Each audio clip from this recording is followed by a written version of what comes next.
ખીમાણા પ્રાથમિક શાળામાં કન્યા કેળવણી અને શાળા પ્રવેશોત્સવની ઉજવણી કરાઈ। આજે કાંકરેજ તાલુકાના ખીમાણા ગામે પગાર કેન્દ્ર શાળામાં કન્યા કેળવણી અને શાળા પ્રવેશોત્સવની ઉજવણી કરવામાં આવી હતી। આ પ્રસંગે બાળવાટિકામાં 50 બાળકોને પ્રવેશ અપાયો હતો। શાળામાં નવીન પ્રવેશપાત્ર બાળકોને શાળાના શિક્ષિકાબેન શ્રીમતી પારુલબેન રાવળ તરફથી સ્કૂલ બેગ તેમજ ભરતસિંહ પરમાર તરફથી દેશી હિસાબની ચોપડીઓ અને લાલસિંહ પરમાર તરફથી બાળકોને કલરની ભેટ આપવામાં આવી હતી।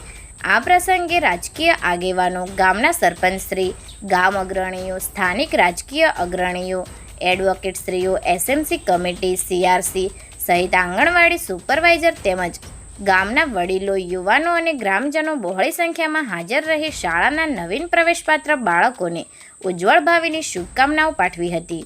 શાળાના યુવાન અને ઉત્સાહી આચાર્ય શ્રી તેજાજીબી પરમારના માર્ગદર્શન હેઠળ યોજાયેલા કાર્યક્રમ પ્રસંગે શાળા સ્ટાફ પરિવાર દ્વારા ઉપસ્થિત સર્વેનું શાબ્દિક તેમજ શાલ ઓઢાડીને સ્વાગત કરવામાં આવ્યું હતું। સમગ્ર શાળા સ્ટાફ પરિવારનો સુંદર સાથ સહકાર રહ્યો હતો। કાર્યક્રમનું સફળ સ્ટેજ સંચાલન શાળાના શિક્ષક શ્રી રાજુભાઈ પરમાર દ્વારા કરવામાં આવેલ। Report live the vision Gujarat.